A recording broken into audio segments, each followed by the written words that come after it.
You're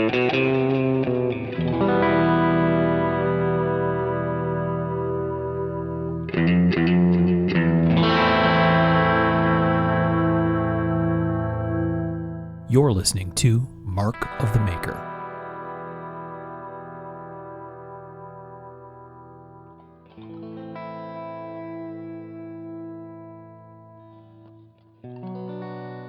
Hey everybody, I'm Mark Steiner and you're listening to Mark of the Maker. This is episode number 130 of the show, and we're going to do a topical. I think it'll be a really fun one. Sean's assured us that our picks are cool. Very cool. There you go. That's and the endorsement. eclectic. Cool and eclectic. This was a hard one. Yeah. I mean, we picked a lot already, so yeah. You're right. You know, if you don't think about it or try to remember, all the picks are easy. I don't remember if we did it or not.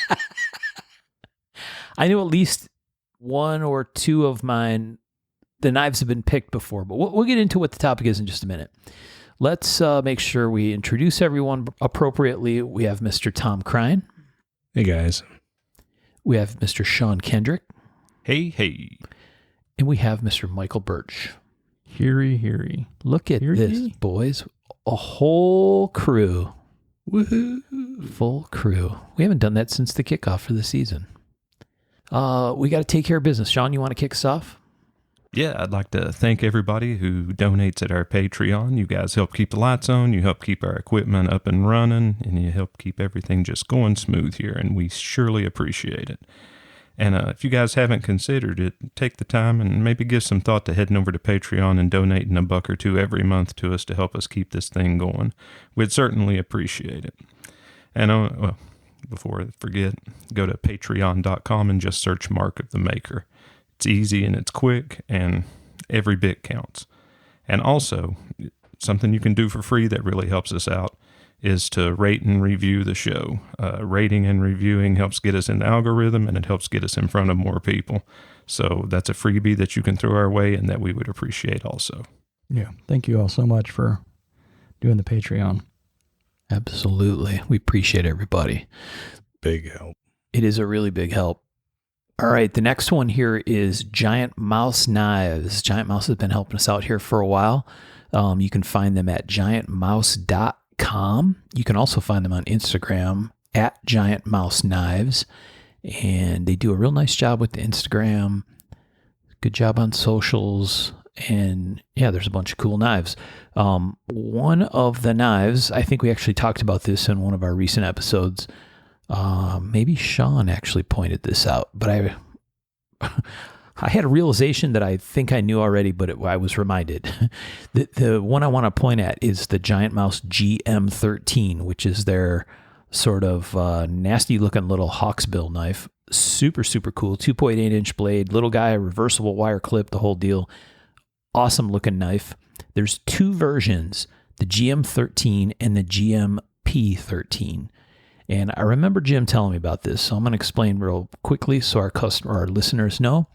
The P, when you see these GM series knives and you see the P, that is part of their pirate line. Give us a pirate sound, Sean. Arr. There you go, pirate line. So the pirate knives are kind of a extra limited thing, right? They only make a certain number of each batch of the GM line of knives, and the Giant Mouse Pirate line actually is only a small subset of that. And so the GMP13, the one that sold out, is the GMP13. It's got a satin blade with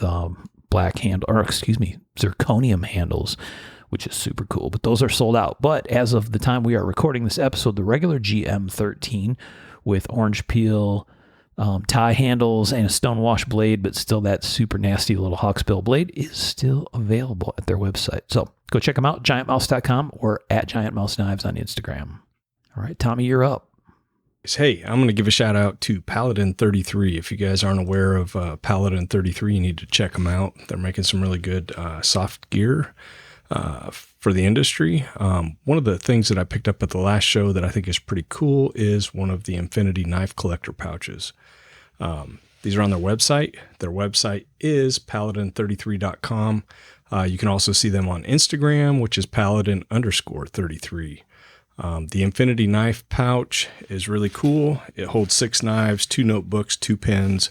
So you can put some pretty cool stuff in there. So right now they've got Ranger Green and Black in stock, not many. So grab those real quick. At the show they had the Poppies in War, which is what I got, and hopefully they'll have some more of those in stock soon. So check out Paladin 33 gear, and I think you won't be disappointed.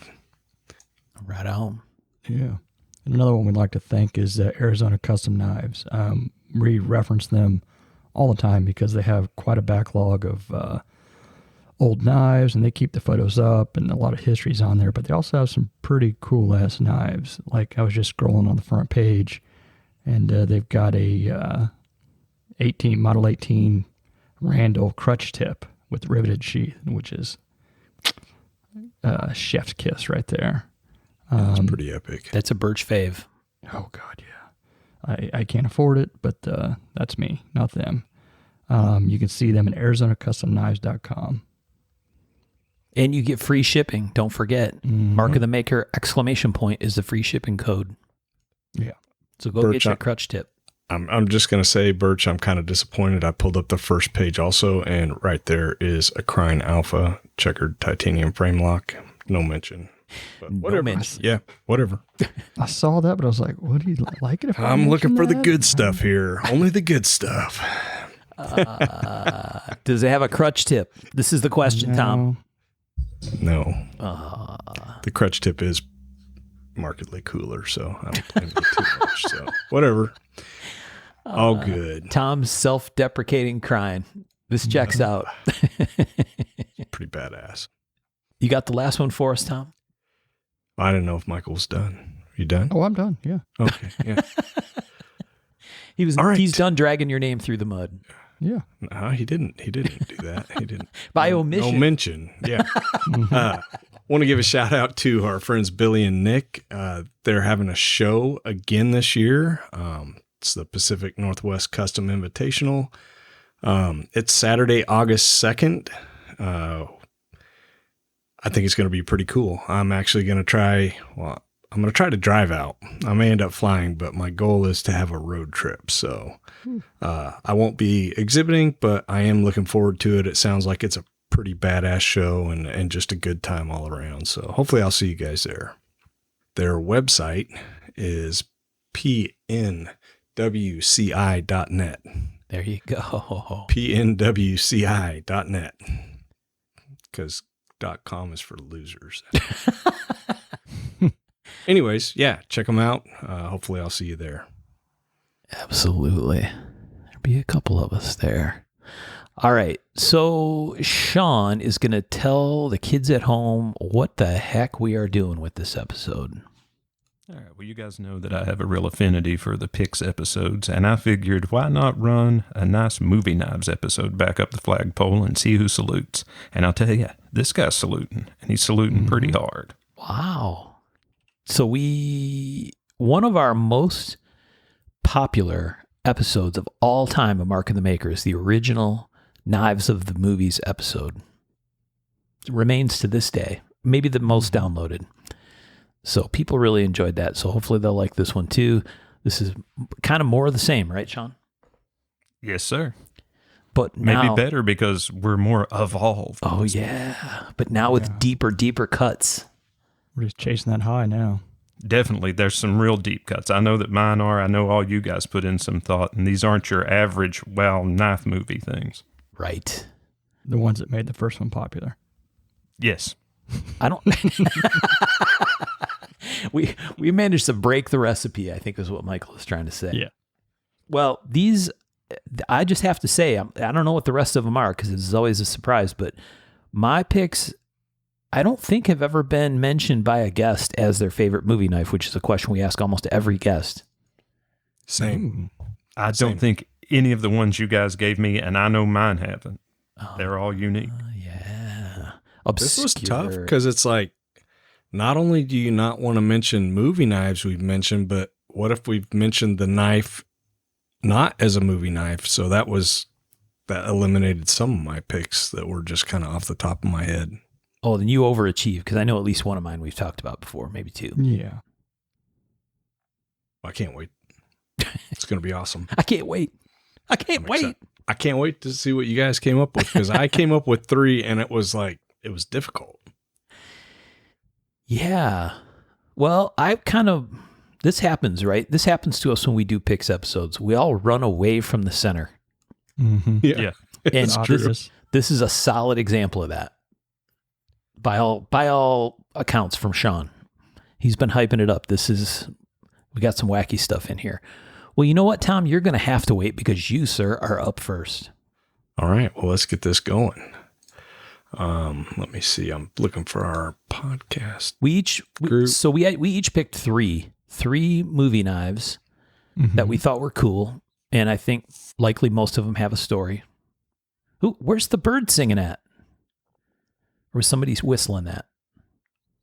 It might be outside. I've got bird feeders outside my office. Oh, I've got my window open too. No train right now. the editor might take that out. The software that I used to process at the final end and scrub out the noise. But if you can hear the birds, then good for you, because you're getting a little springtime. Love it. You guys know that I love axes, right? And I was like, I really want an axe. So I started thinking, and I went with a cult classic, The Shining, the fire axe in The Shining. Gets a pretty big roll right there, right up front when he's coming through the door. And it's just a great reason to watch that movie again. I mean, I don't know if you can watch that movie enough. So, yeah, that was my pick, the fire axe in The Shining when he's coming through the door. That's solid. That is a great pick right there. I never even thought about going deep in some horror. I didn't think about it either. Very, very good. It's an obvious choice in retrospect, but yeah, a solid pick. Aside from seeing it come through the door, do you see it anywhere else? I don't remember. Just him swinging. Just, yeah, him in the hallway swinging it and putting it through the door. Yeah. Man, it's been a long time since I watched that movie. And it's a nice looking fire axe. It's got the little spike on the back and all that. It's yeah. Tell you what, though, old Kubrick put Shelley Duvall through some hell on that one. Yeah, I've read about that. I don't think she was ever the same after that movie, right? No, It messed her up bad. Yeah, the scene with the on the stairs where he's coming up there with a baseball bat. What'd they say, like 200 some odd takes that he made her do over and over and over. Like he wanted her to be frazzled. Emotionally just wasted. And I think like he shunned her on Stanley Kubrick, shunned her on the set the whole time. And like, that was some crazy stuff that happened, I think, like psychologically to get her to actually be mentally broken down.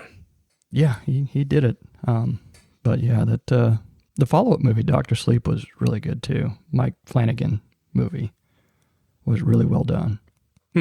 I don't know that I've seen that. I think Stanley Kubrick do be like that, though. That is Stanley Kubrick. Yeah. Do we know anything about which fire axe it is, Tom? Just like a standard? Yeah, I don't know. It looks like just a standard one. Yeah. Interesting. Yeah, Amy, 0% chance she'll watch that with me. So I got to figure out when I could watch it again. Oh, it's really? Been many years. Yeah. She does not like scary movies. My wife wouldn't watch it either. Yeah, The Rachel typewriter don't like scene. them either. The typewriter scene is awesome in that. Mm-hmm. That the old lady scared me when I was young. I was like, holy shit.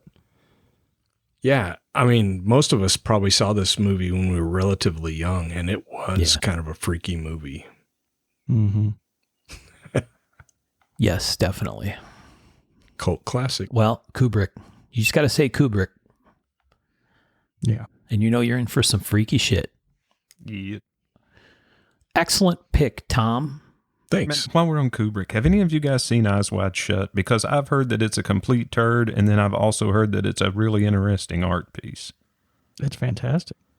Okay, man, I'm willing to watch it off your rec, but I've heard so many bad reviews of it. I was like, really? Could it be that bad? It's Kubrick. No, All right. It was all Kubrick, the set design. I mean, you can see looking at it, there's like, holy shit, this is some weird Kubrick action right here.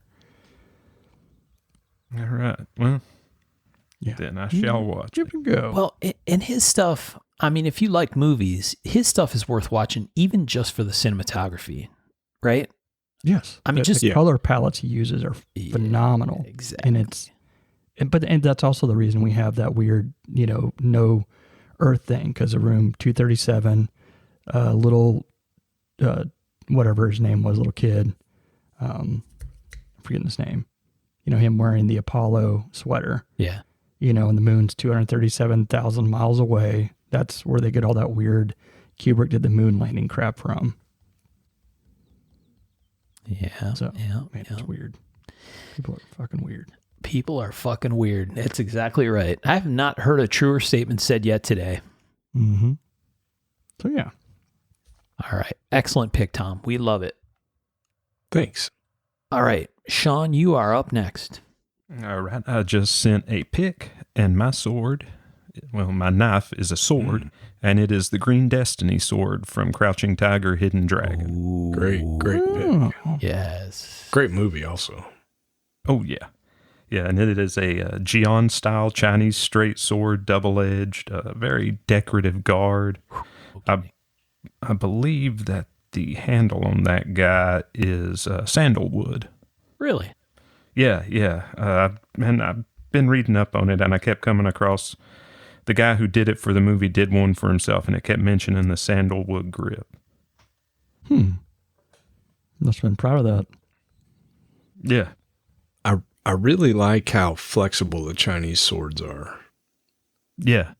They're really, really cool. And I think it's kind of neat how this style sword has a lot in common with some of the European swords. I mean, man, a double-edged sword's a double-edged sword is a double-edged sword. Mhm. There's only so many ways you can come at that motherfucker and still have it work the way it's supposed to work. Yeah, I think the design is, dictated by the function on these. Yeah. So You know what crosses cultural boundaries, man? Murder. Stabbing. which do you think came Murder. first, Sean? The Murder, Chinese- definitely. No, this Chinese style. Well, yeah, right. But It goes pretty far back. right? Yeah, I mean, like origin story level. yeah. Yeah. But do you think like the Chinese double-edged sword came first and influenced Europe, or vice versa, or same time? Oh, heck Dude, yeah. I don't know. I'm just I don't curious know. because it's like I could see it being kind of a parallel evolution thing. but you've also got like the trade routes to China and like Marco Polo and stuff like that, right? So it's interesting. Dude, Well, I we had totally get where you're coming from with it. And yeah, I mean, I didn't dive down the rabbit hole that far. Well. Thanks for ruining my next probably 3 days. And we had like a professional that knew about this stuff that we can talk to. Only Hmm. we need to have her back with us. For you folks who haven't seen Crouching Tiger, Hidden Dragon, Oh, yeah. I really recommend you see it. Okay, first off, fight scenes. Man, the fight awesome. scene between the two female leads in the dojo is one of the best choreographed fight scenes I believe that has ever been put on film. It is just spectacular, and they use just about every weapon in that training room. Yeah.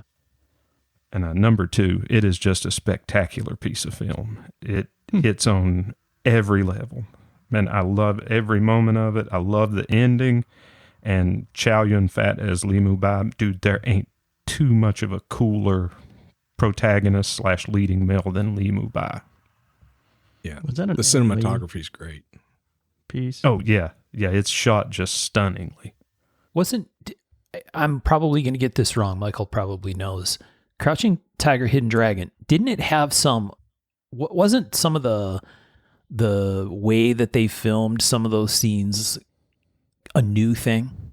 Yeah, Or at it was least one of the seemed first new? wirework movies. Yeah. Okay.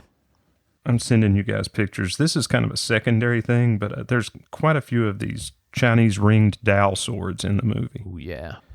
And I sent a picture of a standard dao and then of a ring dao. And man, the ring dao it does a lot for me. That dude really blows my dress up. That is a good looking sword. Yes. Yeah, it is. And you see some Middle Eastern influence there, right? Yeah. Am I the only one who's not No, seeing that totally. shit? Totally. Is there a function for the rings, I wonder? Looking cool. I mean, yeah, Looking cool's its own sure. function. nipple ring Dude, I catcher. don't know. Like trapping, or I'm just curious. I don't. Maybe noise. Very cool. Disorienting them with noise, yeah. I don't know. Maybe some traditional, noise it would make or something. I don't know. Yeah. Pain when it slides through your body. So I see a ton that don't have the rings on them. Right. So maybe that's a ceremonial type situation or something. I don't know. Maybe. But yeah, as far as like sexy swords go, good Lord, that shape. You know who could probably pull this off is James Helm. Have Yeah. you seen the big double-handed like carcass cleavers he's making? Mm-hmm. I feel like he could pull off one of these big Dao swords. Oh, yeah. Same kind of feel look. Yeah. You can see a lot of Fogg, where Fogg got a lot of influence in some of his pieces from this. A lot of those. Oh, yeah. Yeah. Great picks, Sean. And a great movie. I love that. forgot about that movie and gave it a rewatch to refresh, and damn, it holds up. Yeah, for sure. Yeah, fantastic pick. For sure. All right, fellas. We like it. Michael's up. Yeah, yeah. I picked one that I couldn't quite figure out what the knife was, and it's License to Kill. Oh. Remember that movie? Yeah, yeah. Timothy Dalton. It was actually Timothy Dalton's last James Bond movie. And there's a dive knife scene. And all I knew was a Blackie Collins design dive knife when he goes and sneaks under the whatever. And what I found out was, I guess I popped it up here. It was a Winoka C-style dive knife, designed by Blackie Collins. Huh. Yeah. Now, the interesting thing about this movie, it was an early Benicio del Toro movie. Oh.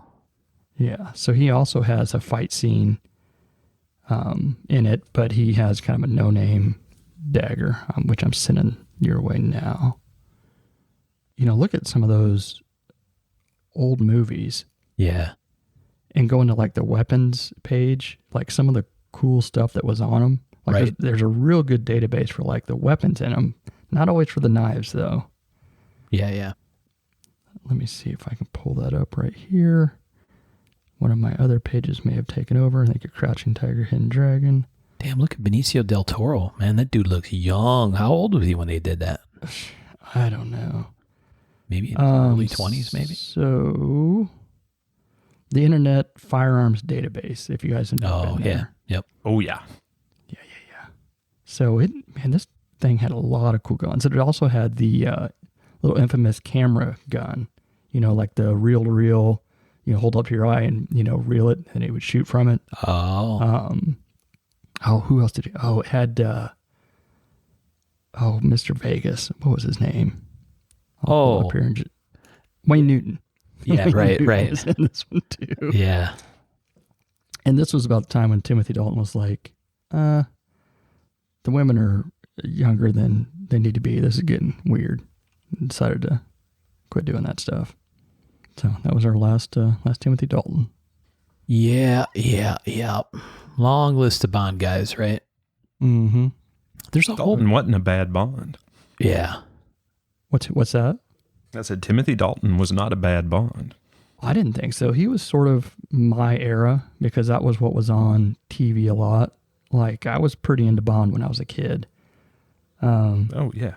Ended up getting, like the whole VHS of what was available, like collection, I bought when I was a kid too.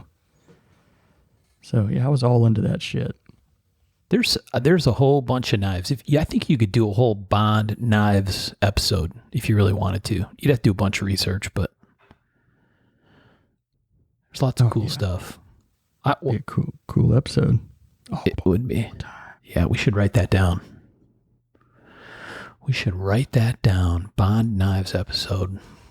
Oh yeah, lots of IMI micro Uzis, which was Yeah. that was the thing back then. Right. Oh, yeah. Well, and if you go back, right, you could go all the way back with Bond, and there's some real cool stuff back there. Hell yeah. Maybe we'll do a Bond weapons and gadgets episode. How fun would that be? Fuck, that'd be pretty cool. That'd be cool. All right, we'll Yeah. put that. We'll put a pin in that, Tom. Write that down. Yep, and we'll come back to it. Excellent pick, Michael. I will save the Bond thing I was just about to mention for the future Bond gadgets and weapons episode. Okay, my turn here, right? So my pick, because you guys pick such great movies, I was going to switch up my picks and go with my last one first. Yeah, I'm going to do that. So I don't know if Sean's keeping track, but in order to give you the complete opposite end of the cinematic spectrum, my pick is from the 1994 masterpiece Time Cop with Jean-Claude Van Damme.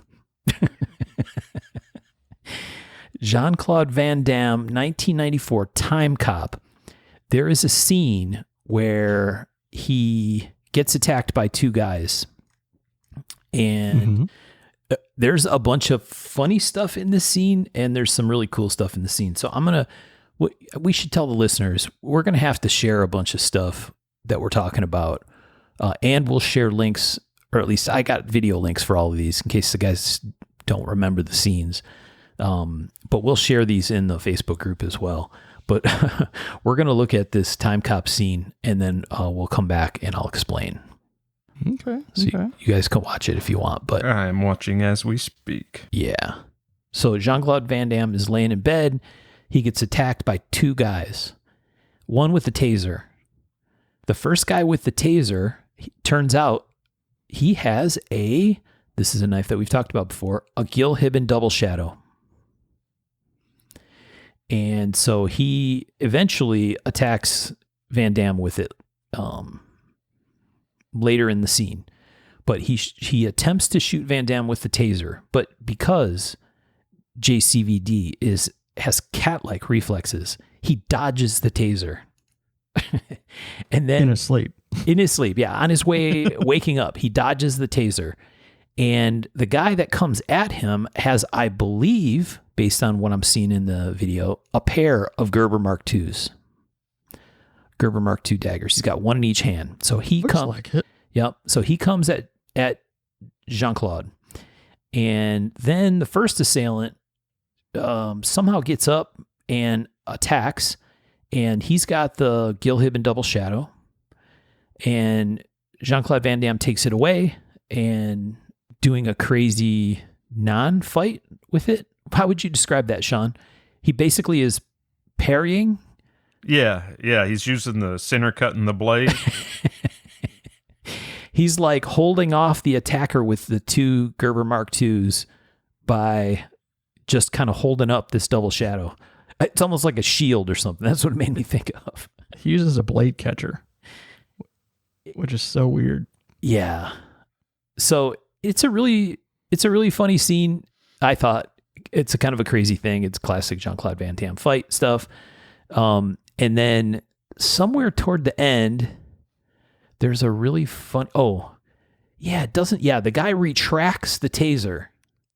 Yeah. Which is really funny.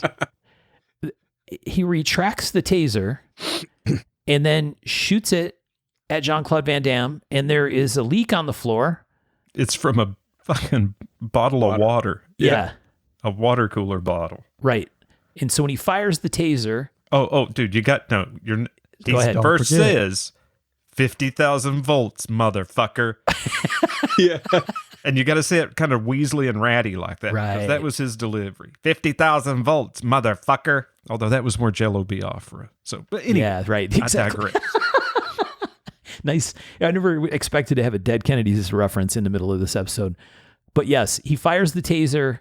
Jean-Claude realizes it's going to light up the water on the floor, and he jumps up and does the splits across the cabinets Yep. to avoid being shocked. I mean, that was his move, the splits. Yeah. Oh, yeah. That was a real Action Heroes guy's move. Yeah.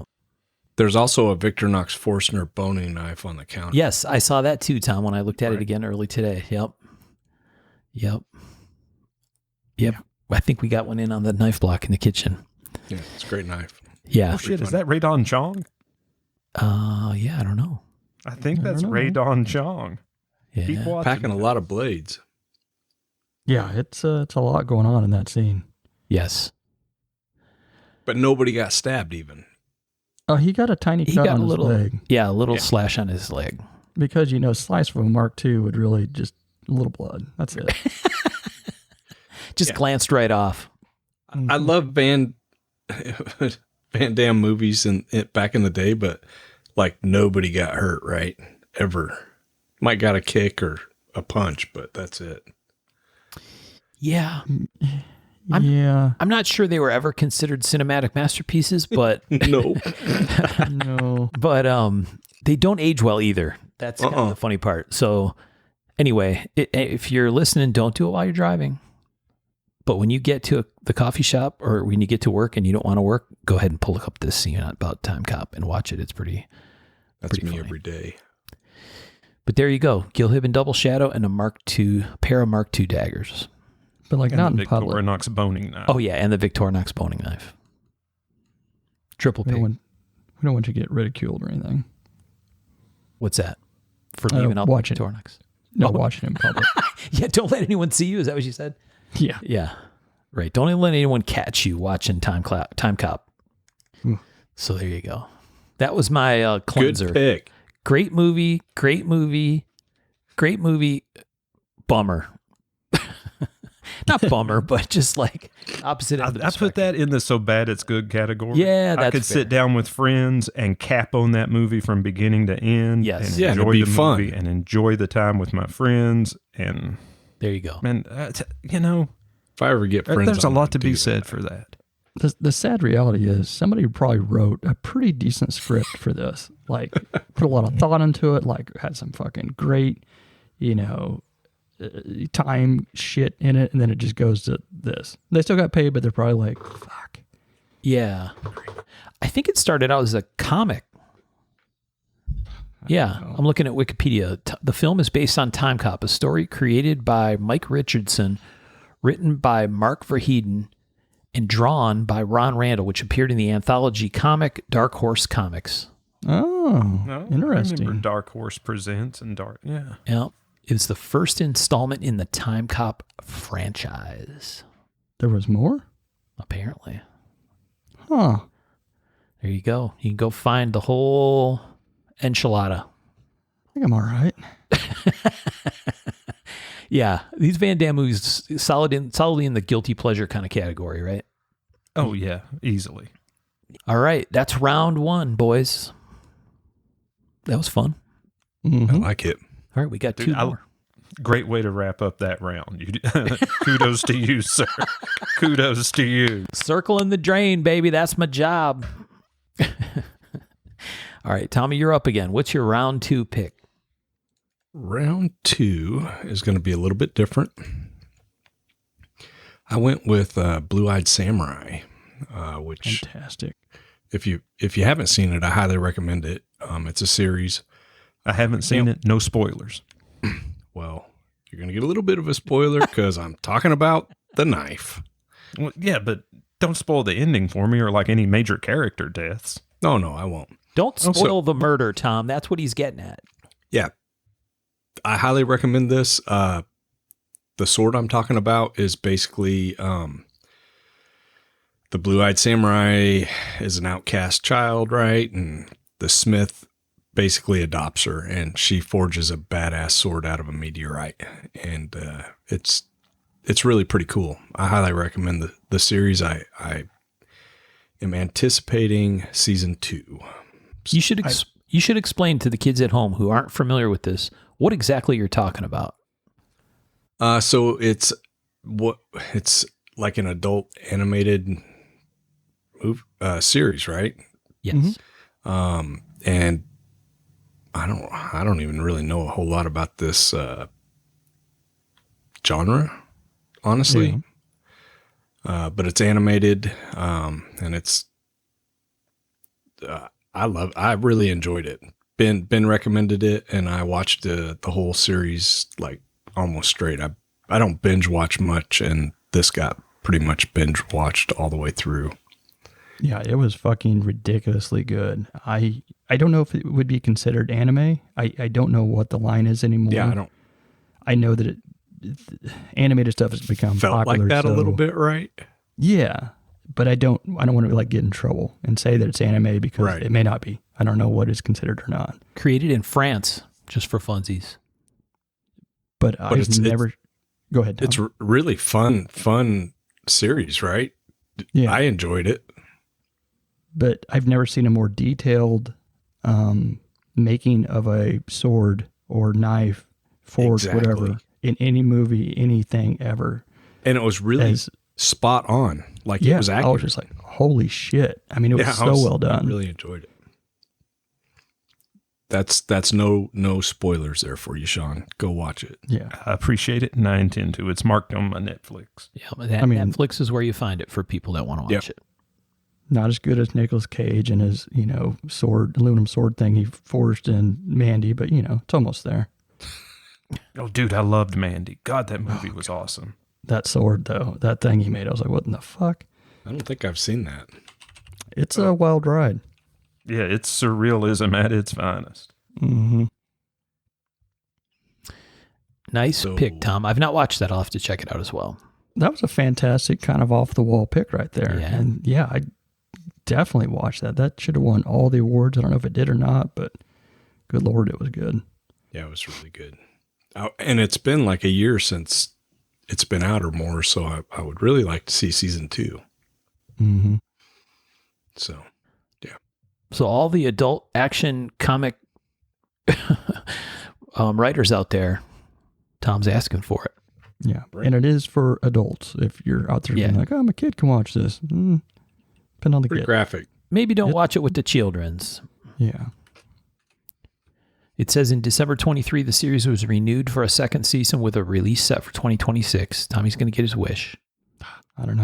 It's one of those that's so good, you're like, just fucking leave it alone. Don't touch it. Yeah. But it didn't like tie up anyway, so I don't want to. Yeah. Yeah.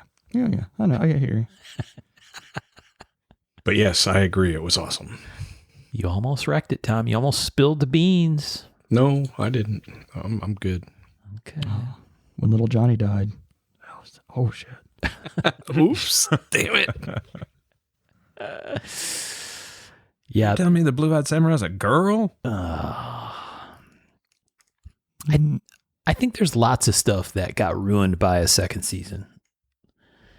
So I agree. There's danger there. The Blue-Eyed Samurai is actually a girl. There you go. Damn it. Was that a guess, Sean? I thought he said something about her. He said her like a couple times. shit. Sorry. I'm not as stupid as you think I am. He's Or picking am I? picking up what you're laying down. You can't sneak one by the old Shaun dog. Unless you're really sneaky. Right. I didn't even pick up on that. All right. Sean, you're up now. Speaking of sneaky. All right. Nothing sneaky about my next pick. It is a little movie called Ninja Scroll, and it came out in 1993, and I consider it to be the pinnacle of anime. Also, maybe one of, possibly the most violent cartoon ever produced. Ooh. And specifically, I'm going to start by talking about a character called Tessai. And Tessai can change his skin into kind of a stone kind of structure. And he has this big double-bladed throwing weapon that's basically like a big daggery sword at each end with a handle in the middle. And he can throw it kind of like a helicopter blade. I'm going to send you guys... Did the pics I tried to send come through? Okay. I got him. Then I'm going to send you guys a quick link to YouTube where he's introduced in the movie. I'll go ahead and tell you this is a shitty grab, but it's only like 18 seconds. So just bear with me on it, and it'll get the point across if you guys haven't seen the movie. So the way the clip starts out is you've got a bunch of ninjas. They're up in the trees. They're investigating. And one of the lead ninjas finds one of the other ninjas dead. And he's like, fuck, what's going on? And he looks down and there's just dead bodies everywhere. And then a wire wraps around his neck and another one of the characters electrocutes him. And then Tessai's blade comes swooping through the trees, just fucking hacking trees in two and cutting bodies in half. And laying waste to everything, and he catches it, and then you just see parts of bodies falling, and this dude falls in the grass, and blood's coming down like rain on the side of his head, and it's a very dramatic way to introduce a character. Yeah, the way anime can you can create mayhem without the any practical effects stuff is pretty amazing, and you usually use it pretty liberally. Oh, now they do in here, man. All the blood, all of it. Tasai kills everyone is the name of the clip. That's on point. Oh, And if you want to search it out, Tessai is the character name. But man, just watch Ninja Scroll.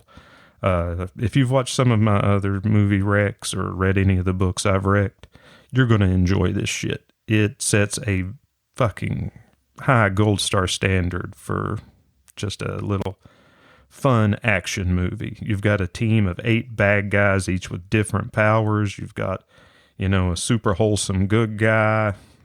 You've got a government spy who's comedy relief. You can't ask for much more from a movie. nice. And I'm also going to give an honorable mention to a character named Shijima. And Shijima, he looks like your standard ninja, but he's got some mind powers and stuff.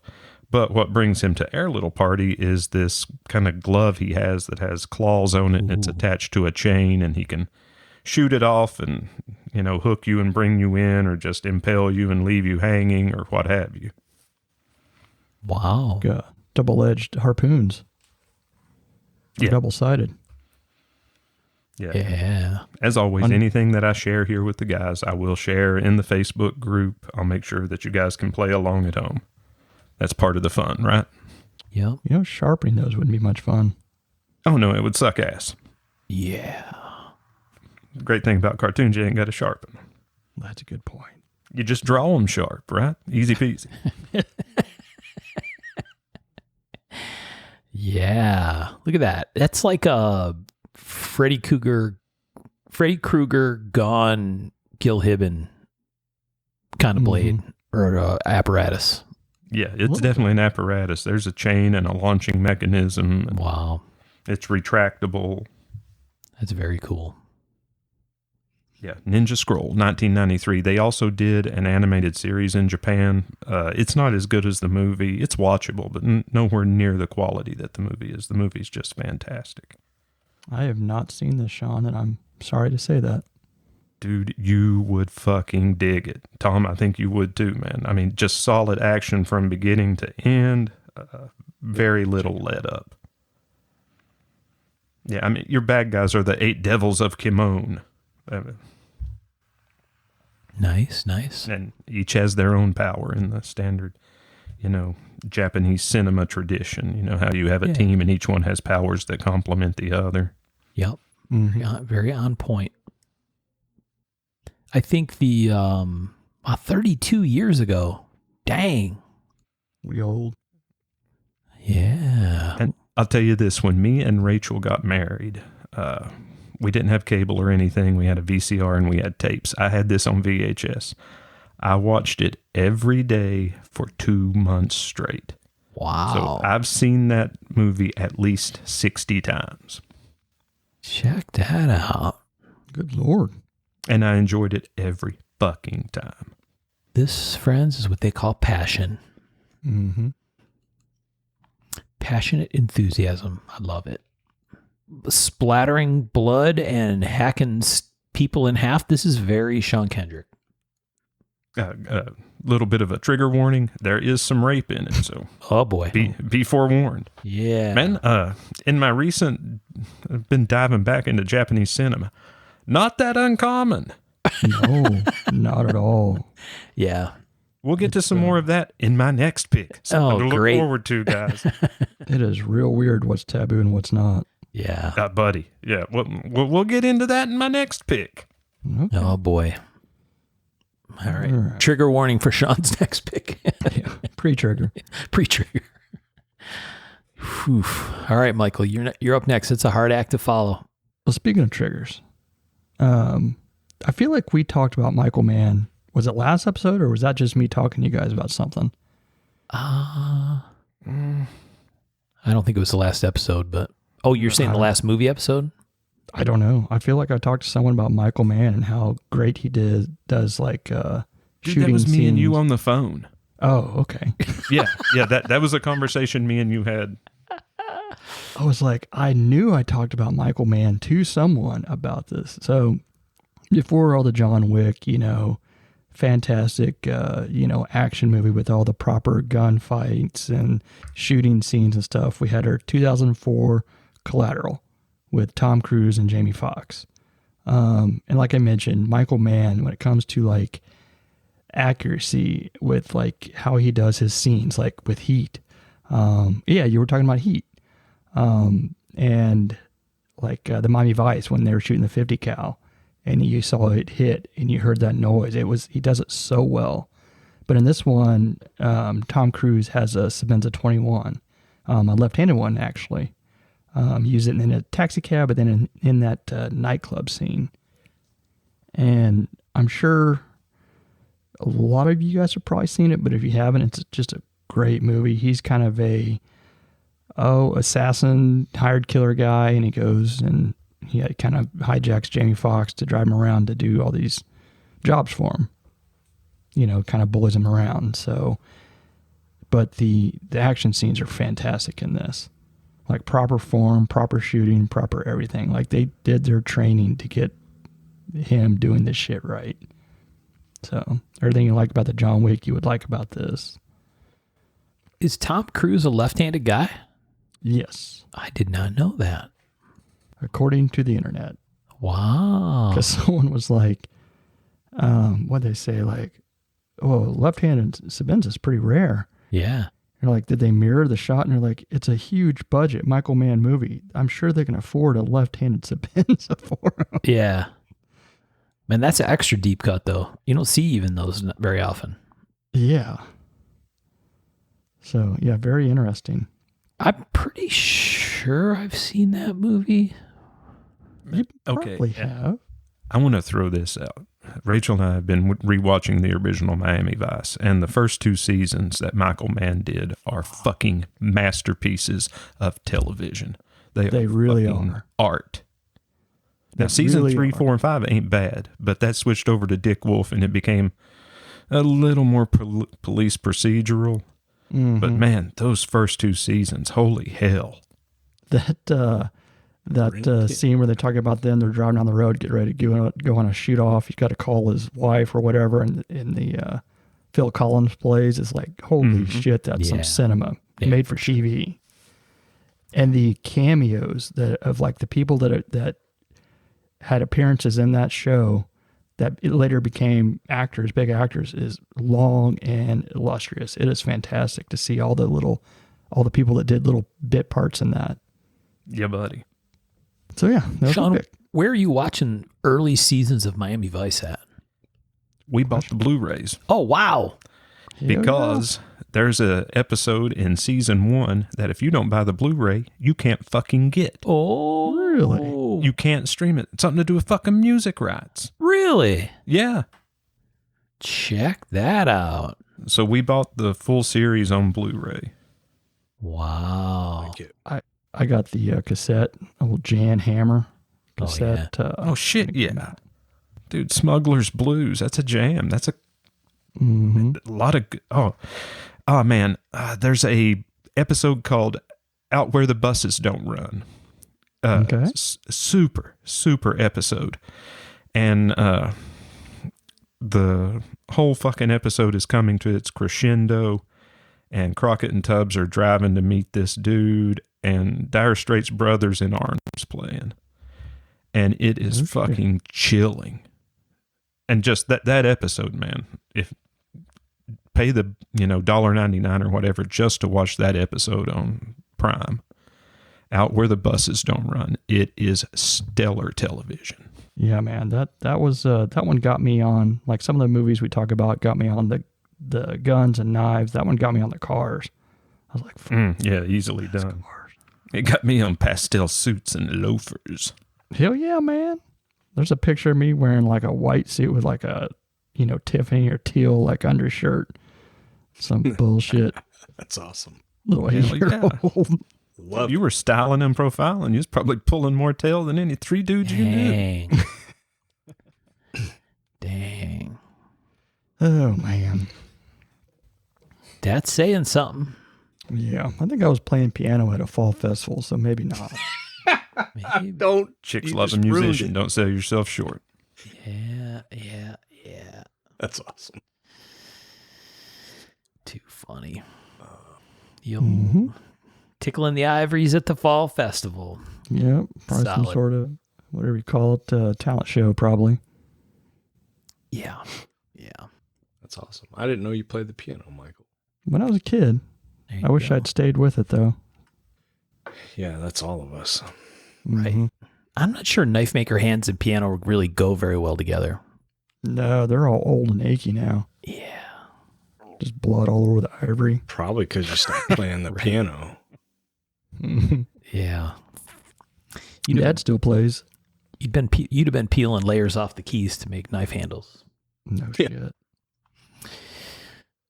Okay, excellent pick. All right, is it my turn? Mm-hmm. All right, I'm going with from The Bourne Identity in 2002. There's a scene All right. with Matt Damon. I'm going to send you a still from it because I could not figure out whose push dagger this is. It looks like Techna? it looks really familiar, like that like No. funky little filework dish shape along the sides looks familiar to me, but I could not come up with what it was. What movie is this from? The Bourne Identity in 2002, and I did all kinds of searching, Tom, and I couldn't come up with the answer. But so this is a scene. This is pretty cool. This is a scene. First one in the Bourne franchise, right? So a relatively young Matt Damon is in this thing. And this guy, I think his name is Nicky, this character, he comes to kill, actually, I think he comes to kill the girl that's Matt Damon's with. But in the fight that they get into, this guy comes in the window blasting with a Galil MAR, like a micro Galil. Oh. And if you watch, this is pretty cool. I'll send you the clip of it, the YouTube clip of this scene. It's actually kind of funny too, because it has some silly.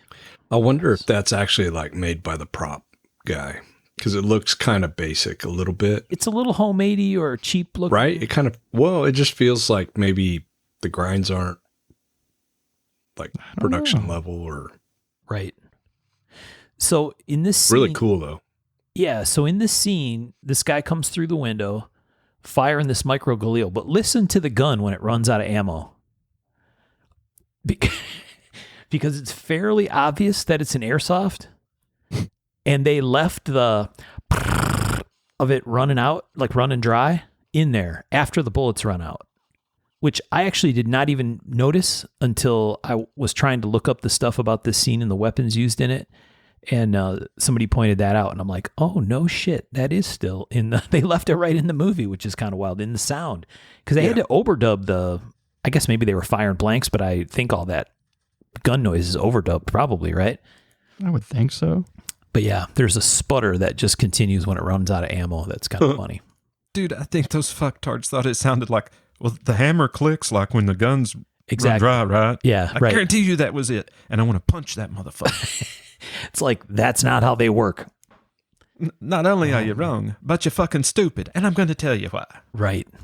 So once he runs out of ammo, which is very quickly, it turns into some hand-to-hand combat stuff. They're punching each other, hammering away on each other. The dude is, I assume, hopped up on something the way he reacts when he gets knocked down and fucked up. And this turns into Matt Damon with what the British would call a biro, a big pen, against a dude with a push dagger. And it's a pretty cool scene. Like I said, the airsoft thing I thought was funny, but When he drops it, you can see it better. Let's see. the push dagger. It almost seems like he Yeah. opens it. The way he, man, it's weird the way he pulls it. Either pulls it out or almost opens it out. Yeah, same. I couldn't tell when I watched it. Does he pull it out of his waist or does he? Yeah, I don't know. That is super weird. It is. But it is a pretty cool scene. It looks different when he drops it. Oh, yeah. Let me see if I can get to that spot. It's at 130. It's right in the middle. Let's see. All right, roundhouse kick. Oh, I see what you're saying. Man, you don't see it for long when he drops it, do you? No, but it definitely has the curve at the back but the blade looks different when he drops it. Yeah, like it's skinny or something. It's a different shape. It's more triangular than the first one is like comes out and then goes kind of into the dagger with the flutes at the back. And this one is more triangular. Yeah. Let's see if I can get a screen cap of it. Oh, I see what you're saying. Oh, shit. I keep trying to freeze the screen. Same. Yeah. I see what you're saying, though. There it is. Yeah, it's definitely not a folder, at least the one that hits the ground. Mm-mm. But you can see as it's falling in this screen cap, you can see that it has the same little double grooves on each side. So it must be a fixed thing. But yeah, maybe the prop guy made it, like you said. He definitely waves it. Gives it a little wave or something. Yeah. Super weird. Yeah. So anyway, kind of it's a bummer because I don't know who made the push dagger. So if anybody out there who checks out the episode and watches the clip, if you recognize this, tell us what you think this is. Fun fact about that movie: at the end, he says he's from Nixa, Missouri. Yeah. And that's because of his little connection to Brad Pitt, who was born in Springfield. Oh. Mm-hmm. There you go. Which is about 5 miles away. Nice. That's pretty cool. Well, my fun fact I was going to throw in was where the word biro came from. Biro is what British people call a big pen. Why just Bics or any pen? No. It looks like a Bic. Any ballpoint, because you know who invented, well, he didn't invent it, but he was the inventor of the first commercial success ballpoint pen is a Hungarian guy named Laszlo Biro. Interesting. Yep. Huh. So British folks call it a biro. Mate, you have a biro? Boom. Maybe that's Australian, but you know what I mean. I found out recently that the cowboy hat was invented here in Missouri, St. Joseph, Missouri. Really? Uh-huh. There was a guy Makes that was sense. from New Jersey who had the tuberculosis. He was a hat maker. The tuberculosis. He moved out west, big quotes, since Missouri, because of dry air. They'd be like, go west, it's dry, you won't have it as bad. And Missouri. he wanted something kind of funky to get the sun out of his eyes and invented the cowboy hat. Well, there you go. St. Louis was like the west once you went across the river, right? Yeah, everything was pretty west until you kept going. Right. True. So now you know about Laszlo Biro. You know who actually invented the first guy that ever invented a ballpoint pen? Guess where he was from? Fellholter. Mississippi? Brian Felter and his time machine. This dude was from Massachusetts. It was an American guy. And it was sort of like a big fat ballpoint pen to like be able to write on leather and rough surfaces like wood and shit like that. Like a massive detent ball. Yeah, exactly. So he patented it in 1888 and he didn't do anything with it. And eventually the patent lapsed. And then later this Hungarian guy, Laszlo Biro, came up with one with actual small, teeny tiny ball in the end. And he patented his and boom, he became the father of the big pen, the Biro. That's pretty awesome. Yeah, we're all way off on tangents here on Mark of the Maker. Okay. Anyway, the Bourne movies are fun. I like them. So they are. They're good fun. All right. That's round 2. End of round 2. Everybody good so far? I'm good. We got a watch list coming out of this. Everybody's got new stuff to watch so far. So yeah. All right. So we're back to Tomcat. It's your turn, buddy. This is your third pick. So this This one is just going to be kind of out of my memory because I tried to find this and I cannot find this, and maybe you guys can help me. Oh boy. Right? So I absolutely loved the American Ninja movies when they came out. Oh, right? I thought you were going to say, so there's some movie and there's a guy. Yeah. But follow me. Just help wait. Yeah, right. Listen up. Well, I mean, there's like American Ninja 1 and American Ninja 2, and, you know, there's like 3 or 4 or 5 of them, maybe more. I don't know. But I think it was 3.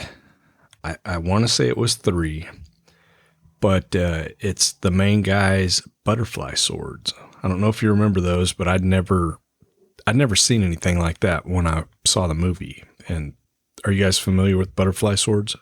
Oh, yeah. Oh, yeah, absolutely.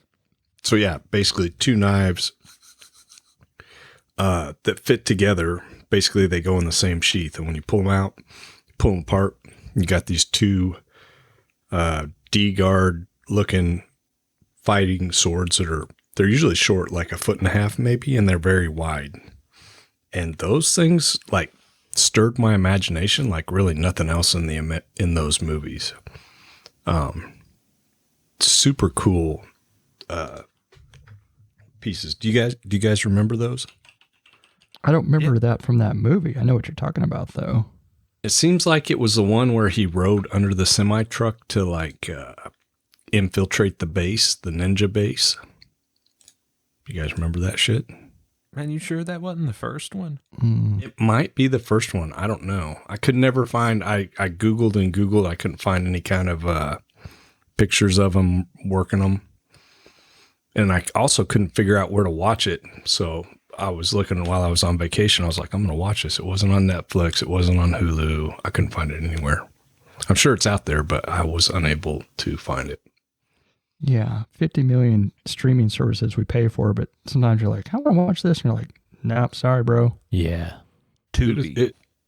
Check. What's Tubi. that? You would. Tubi. There you go. It's a free service, man. You just Really? got to watch commercials with the movies, and you would be surprised at the shit you'll find on there. The best. They got horror Hell stuff Comes to Frogtown. is on Tubi. I watched Threads, a 1984 apocalyptic nuclear, really sad fucking movie on there that Yeah. I've never seen anywhere else. And Frogtown. And Frogtown. Really? And Revenge of the Ninja. There you go. Tubi, Tubi for the kids at home. Yeah, it's actually pretty rad. So it's called a butterfly sword, but they're not attached to one another. I'm looking at Tom's picture, and it's basically the 2 knives or swords have flats. Yep. So they're like half of They go one. back to back. Yeah. Yep. Yeah, like scissors, but not attached. But yeah.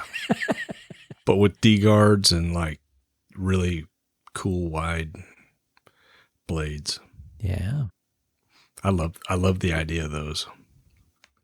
Yeah, I always thought those were pretty damn cool. No, I was looking on that Internet Firearm database, seeing if anything popped up on your American Ninja stuff, but I don't see it. Weirdly. Yeah. You guys got like the Ninja magazines, right? When you were a kid? Oh yeah. Dude, that was cool. Of course. Right? Just seeing like the little climbing, things and all that shit you wanted. Well, it was just such an interesting thing. It's like, super secret, and when you're a kid you don't know any better, Yeah. I don't know what it is about being a kid and young and all about the hide and seek and, grappling hooks and shit like that. Right. Like, I don't know what part of our biology or our genetic code is like, yeah, man. Maybe I think part of hiding. I think it's adventure, right? It's like, Yeah. it like in your mind, right? It's the possibilities, right? Yeah, I think so. Not for real, but yeah. This takes me back to a quote from early in the show. People are fucking weird, man. Yeah, they are. No, I know exactly what you mean, though. You know what's even weirder? Fucking kids. That's a fact. That's because there's all that chemistry going on, I think, inside a kid's brain when it's getting bigger. Like I was telling you yesterday when Cullen's like, I want to chop down a tree. I'm like, all right, we got trees. Let's go do it if you want to do it. Yeah. It's a good skill set to have. Yeah. Yeah. Like you said, you wonder where it came from. Yeah. Did he explain? It was in a book he was reading, Ah, okay. and he was like, yeah. I'm like, well, I had to give him the old, at your age, I was made to cut down trees with chainsaws, so I'm glad this is fun for you. Right. Did he complete the task? He did. It was a small tree. It was like 4-inch. Yeah. And he had him use a hatchet. What was his takeaway from that experience? That was kind of fun. Yeah. It's like, yeah, one is fun. But yeah, I mean, it's whatever he's got going on, wants to do it. It's okay with me. I don't care. If you see It's the an woods, adventure on. if you see the woods down near the creek start to slowly disappear, you'll know what's going on. He may have gotten hooked. I mean, have at it. Yeah. Have at it. All right. Ninja butterfly sword. Tom's third pick. Love that stuff. All right. On Sean. a side note, what got me into the butterfly swords was Snake Eyes from G.I. Joe. Oh. There was one of the figures that had cross butterfly swords on his chest, and I was like, yeah, that's a look I want to replicate someday. Absolutely. They had some cool weapons. Oh, yeah, shit, yeah, especially the first 2 or 3 releases. Yeah. Eventually it got all day glow and weird, but it started out strong. Yeah, early. Yeah, man. Very cool. G.I. Joe. There was a kid I grew up with.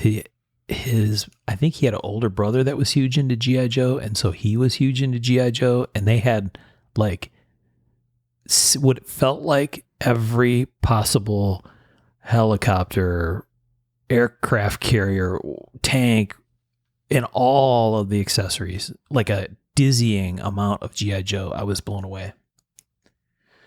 But it was all like, oh yeah, I'm like, oh, that shit is cool. Can I play with that? No. That's not what we do. I'm like, what the fuck? This is the coolest stuff ever. What do you mean? You can't touch it? No.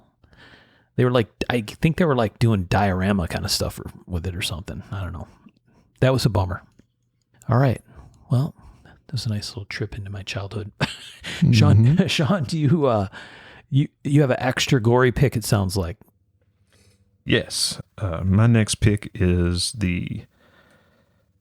let me see. How do I pronounce this? Here's how this is going to go. Sean's going to lay down something super gory, and then Birch's pick is going to be like the carving knife that Daddy Warbucks used in Annie. Mm-hmm. Richie Rich. Yeah. Richie. My next pick is the Dotanuki sword from Lone Wolf and Cub. And the Lone Wolf and Cub movies, they follow wandering samurai who was the shogun's executioner at one point, but he gets betrayed by a rival family and kind of framed for the murder of his wife and betraying the shogun. So he becomes a wandering ronin and assassin with his son, and they just have adventures on what they call the road to hell. Interesting. And turns out I got to looking at it, and a Dotanuki sword is a legit type of Japanese sword. And the name means sword that cuts through torsos because it is a heavier bladed sword. And once or twice in the movie, they refer to it as a horse killer. Wow. And now it's a series of movies. There are 6 movies. So far, I've saw the first 3. The first one's pretty darn good. The second one is fucking fantastic. So far, it's the high water mark in the series. Third movie, very good. Probably, I would say, not as good as the second, a little better than the first. And I'm working my way through them.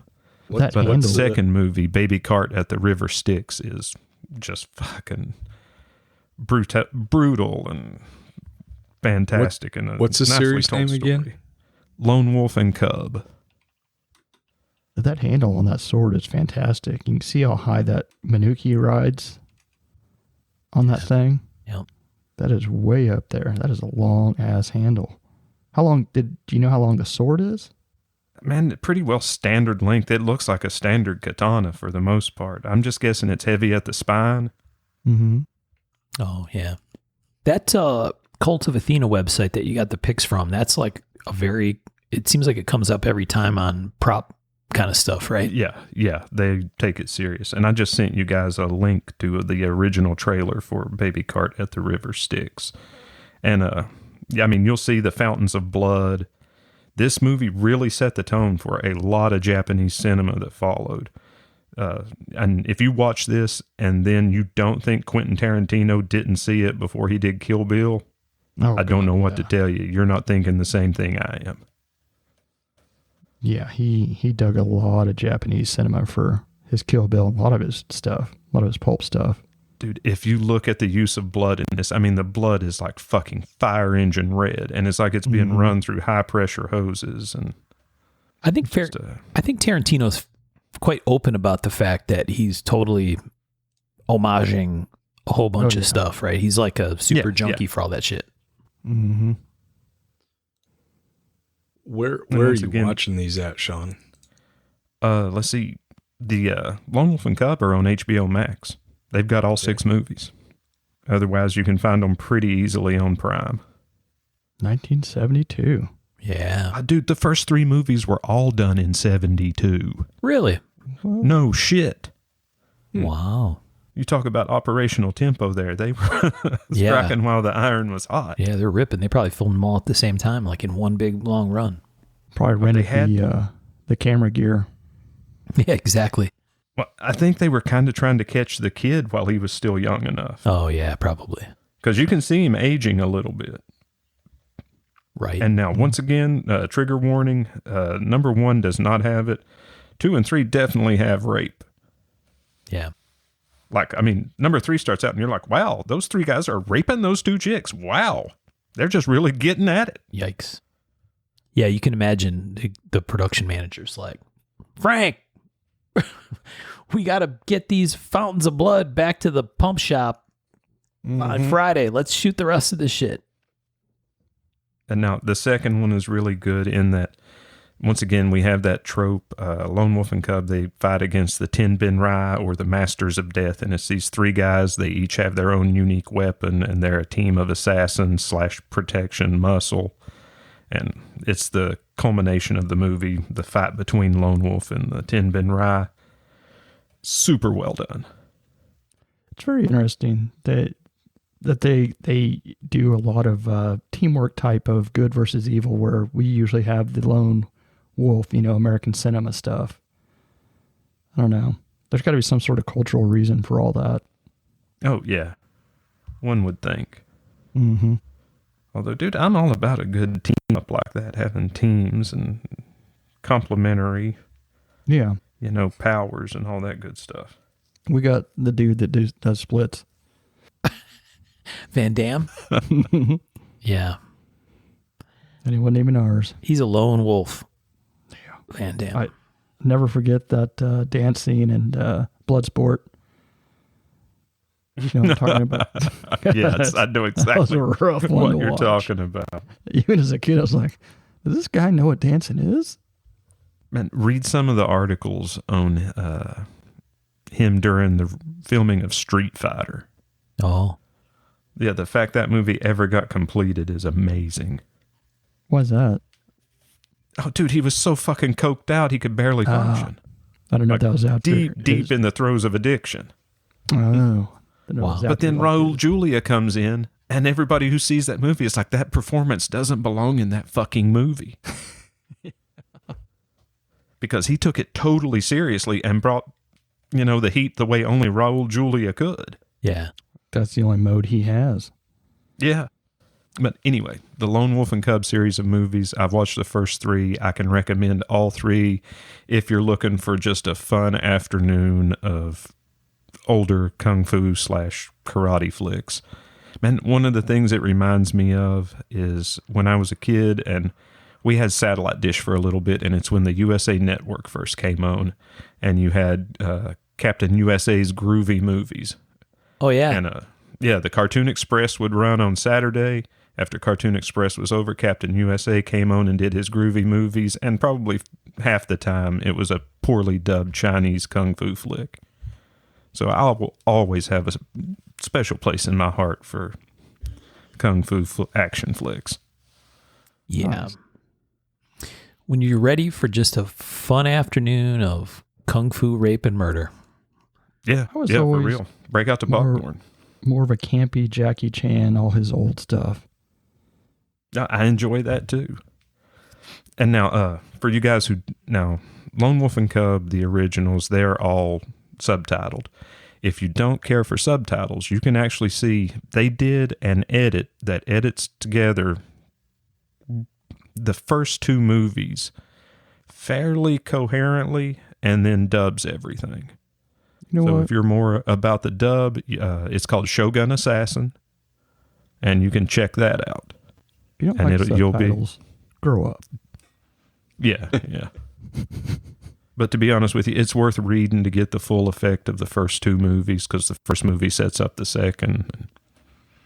And somehow I haven't seen Shogun Assassin, but supposedly they take the pertinent parts of the first movie that set up for the second and kind of splice them in, and then take the juiciest parts of the second movie and highlight them to fit in the 1.5 hour running time. I'm on team subtitle for sure. Except for I found some found footage horror movies with subtitles, and that was a fucking almost make me want to throw up. The camera shaking and trying to read was not a good, Oh, yeah. Oh, yeah. good mix. Like trying to read a book on a car trip. Yeah, it was rough. Yeah. Yeah. All right, Michael, what's I'm your gonna- third pick? I'm going to bring us up to 2010 for Oh. Predators, Oh, Robert Rodriguez produced movie.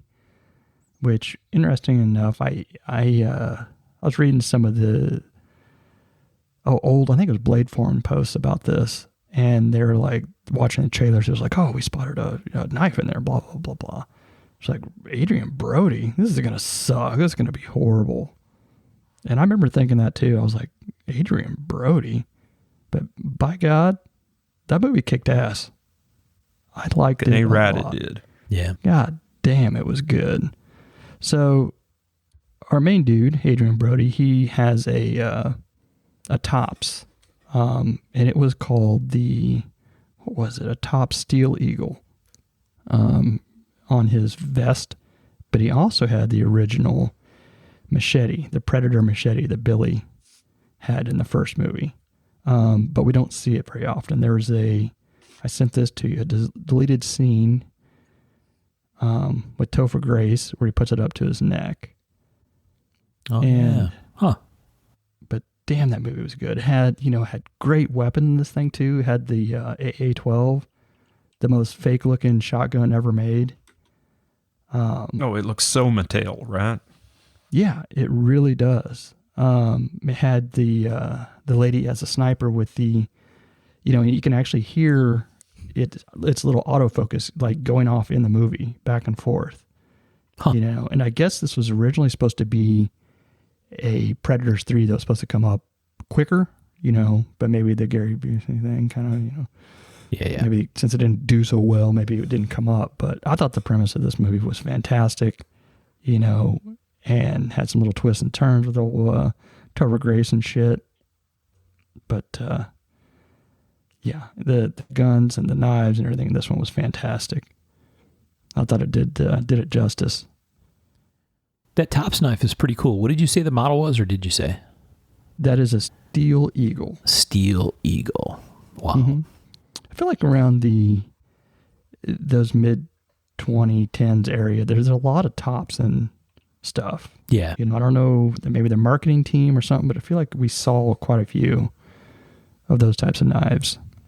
Now, fun fact on the Predator Bowie there, that was the original. Yeah. They found it in a machete, prop whatever? room. Yeah. Oh, that was the actual That was original. the actual one. Yeah, I think that there was a moment where somebody was like, hey, look what I just found. Let's put this in the movie. Yeah, it had just been sitting in storage. Damn. Yeah. Ain't that cool? Yeah. It made me really just want to watch it again. I've seen it a few times, but I was like, Cullen had just had him watch Predator. You have to watch Predators next. Maybe we'll skip 2 and just go to Predators. And you know what? I didn't think the Shane Black one that came out in 2018 was that bad either. It got a lot of shit, but it didn't bother me. Man, Shane Black's solid. Motherfucker wrote Lethal Weapon. Mm-hmm. I haven't seen Predators. Oh, dude, you're missing out. You would dig it. Yeah, I'll have to watch this. I've seen the other ones, but Yeah, This don't one I let the haven't fact seen. that Topher Grace and Adrian Brody are in it throw you off. They both have their place in it. Man, Adrian Brody has turned into a bit of an action star. Yeah, it was weird, but I was like, holy shit, he pulled it off. It was good. Really good movie. yeah, I like the Predator movies, so yeah, I'll check it Yeah, out. I mean, shit, man, I'll watch. If they toss an Alien versus Predator, I don't give a fuck. I'm going to watch it. They're always Even if it fun, sucks. man. Yeah. I'm You know, going to there's- watch it. New Predator animated stuff coming out on Hulu here in about 2 months from the guy who did the last Predator movie, right? Really? The guy Yeah. who did Prey. Yeah. That'll be cool. Yeah, Oh, dude, I'm going to watch the shit out of it. Find the trailer. It looks fucking fantastic. If it's half as good as the trailer makes it look, it'll be worth watching. Yeah, Prey was another one. I was like, this is going to suck. And it was phenomenal. That was so well done for a modern Predator movie. Mm-hmm. Or modern made, I guess. Dude, I think I went in with no expectations, and it far exceeded any kind of expectation I could have put on it. It was fresh. Mhm. It was. I really liked where they went with it, what they did with it. Mm-hmm. I'm with you, man. Yeah, this is really just an excuse to talk movies. I was going to say, this is Birch's kind of episode. All movie talk. I like just talking movies. All movie talk. Anyway, well, we can go on to you then. Good choice. Now I got more movies to watch. There you go. So Michael brought it up to more recent times. I've been taking this way back again. This was actually my original second pick.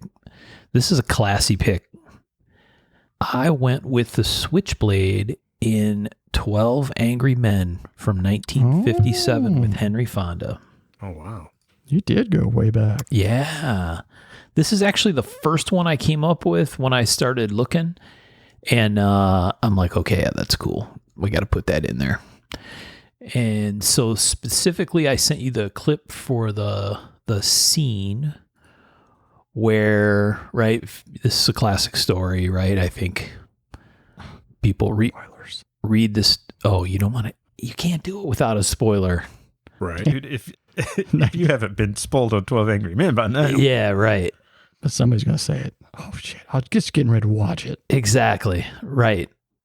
A Too movie late. from 60 years ago or whatever. So yeah, 12 Angry Men, they make a big deal in this argument scene with the jurors about how this knife that this young man used to kill his abusive father is some kind of special, one-of-a-kind knife. And Henry Fonda is the guy, juror number 8, who is arguing that that's the whole premise of the whole movie, right? He's trying to like basically argue that, hey, there's like a process here and we got to follow it, and you have to prove beyond a reasonable doubt. And as part of it, I'll just post the scene, but It's a Chris. it is a Chris. Yeah. Well, that's really cool. Yep. And somewhere I thought I had a picture of it. But there's a very impactful scene, one of the more impactful scenes in the movies. The actual cover or the movie poster actually has the Chris in it. Huh. I'm going to send you the Wikipedia link. The Wikipedia link has the movie poster, which is real cool. He pulls out another one. Exactly. Sticks the same damn thing in the the table. And he says, I just bought this for $3 down at the pawn shop last night when I was out wandering around near the kid's home. So yeah, that's kind of the big punchline that happens in the movie. But it's pretty cool. Somewhere I thought I had a picture of it. Yeah, that's cool. I'd like to have one of those. Very classic Chris bladed switchblade, right? And a very classic movie if you haven't seen it. Yes. Never seen it. Okay. Yep. But I don't need to now because you guys spoiled it. I was getting ready to, but whatever. There's a little more to the story than just that scene, Yeah. but yeah. And I don't know, 1957,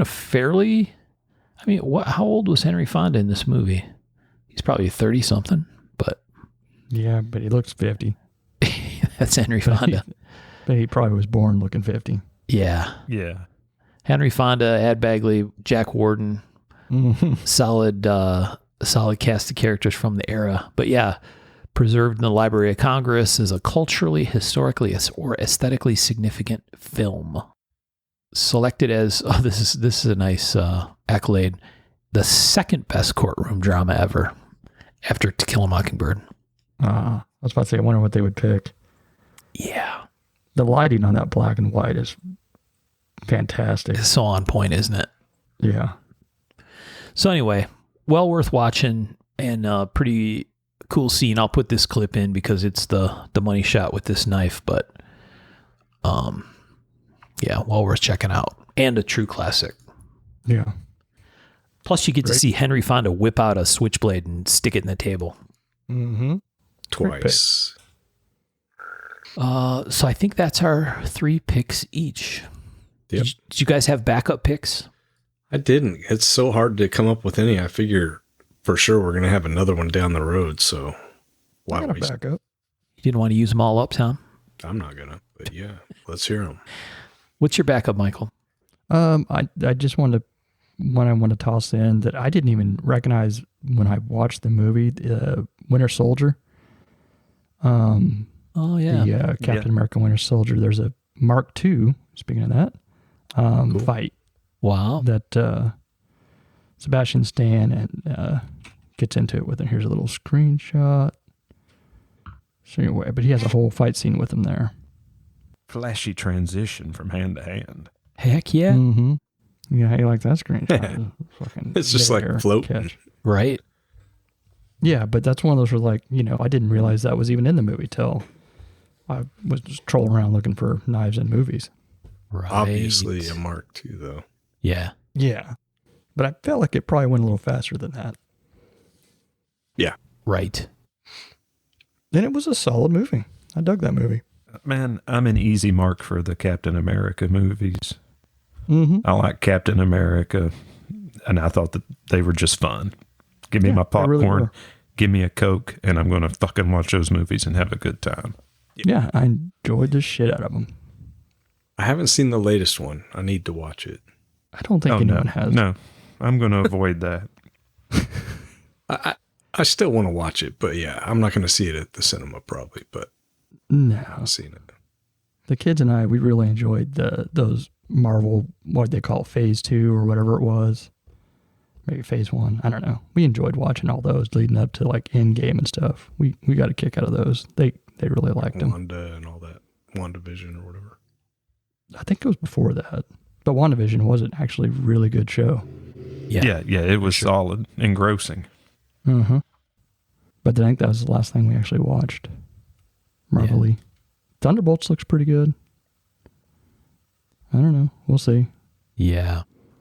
Some of these, just like Sean said, you just got to sit back and enjoy the ride. And I just don't understand, pay your animators or something, because why are we looking at shit that looks like it's 90s Sharknado CGI? yeah. Yeah, seriously. What is I this don't get lowest it. bidder bullshit they're trying to throw out? It is so fucking weird. We lived through the 90s. We are past that. Give us the good CGI. It's kind of crazy because, like, I'll try to get Ben to watch some of the older movies, and if it's not, like, in the last 10 years, he won't watch it. Because it I'm doesn't like, hold you're- up. Yeah. I'm like, it's not supposed to hold up. I mean, they're just good. It's like reading a book about a different time, right? Well, I know, but then that's a learning session. They have them go back and watch like the original Alien or Blade Runner and stuff like that, and the use of practical effects and how it still stands up. And one of the best things Shade and I have done is once Rachel started working third shift, when he's off school during the summers, every evening when she goes to work, we watch a movie together that we know she won't want to watch.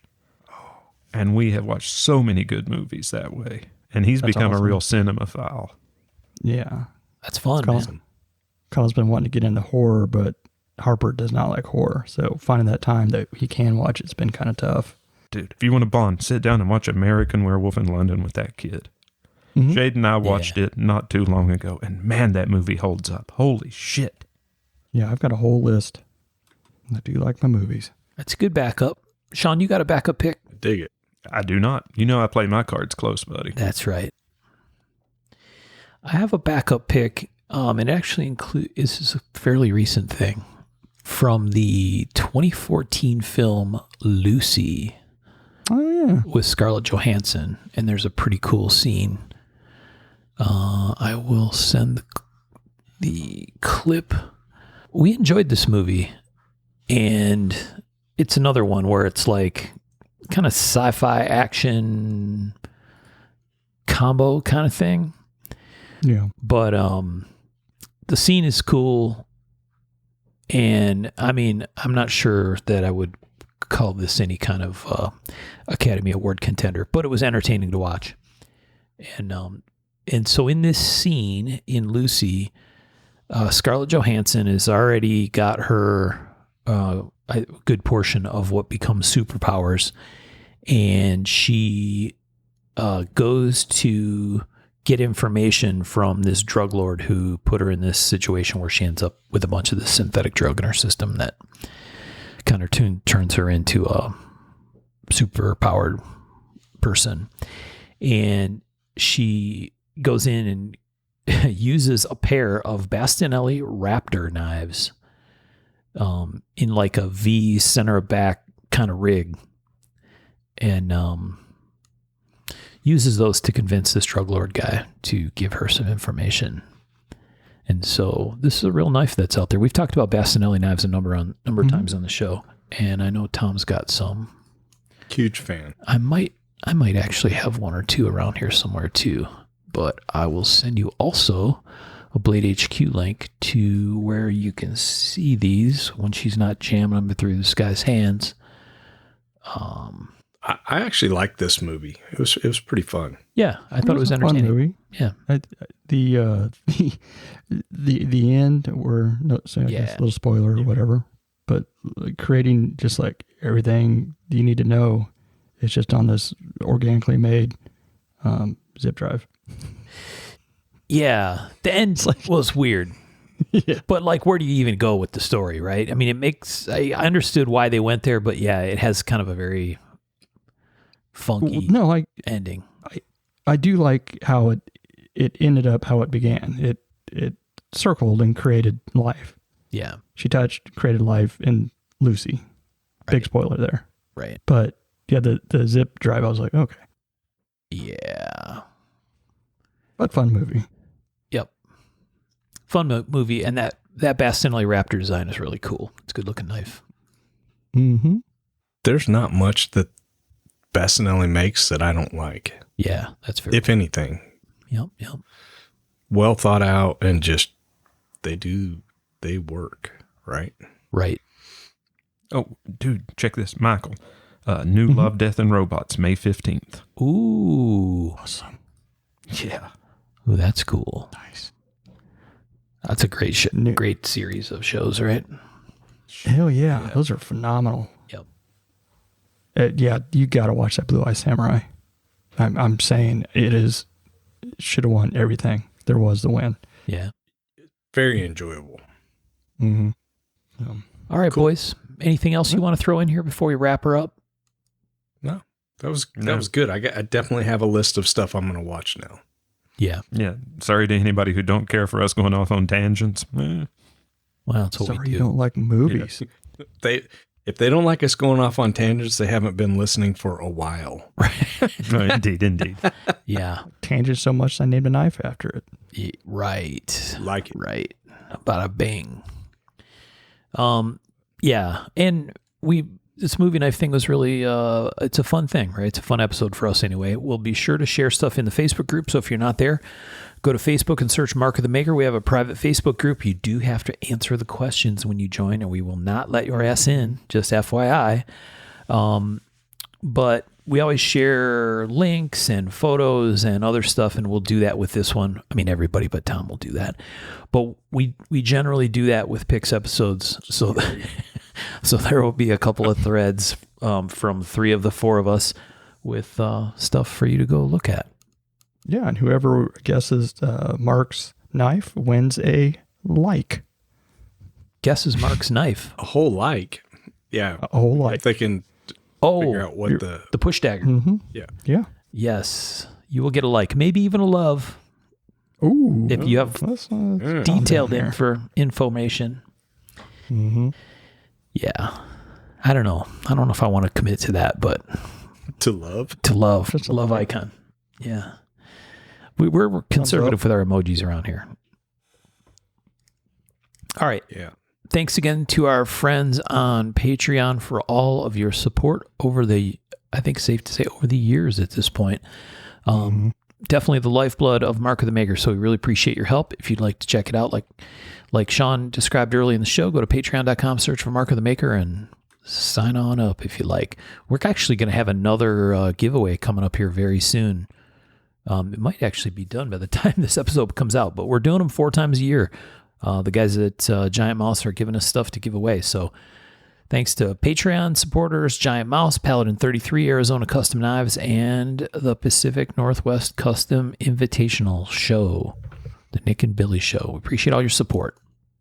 Yeah. You guys rock. Yeah, thanks, folks. All right. Well, that's it. Thanks, everybody, for listening. We'll catch you next time. Later. See y'all. See y'all around. Hope you enjoyed.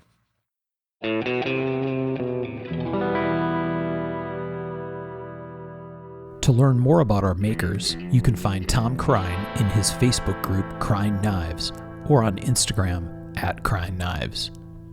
For Michael Birch, check birchtreeblades.com, Facebook group Birch Tree Blade Works, or Michael's Instagram @BirchtreeBlades.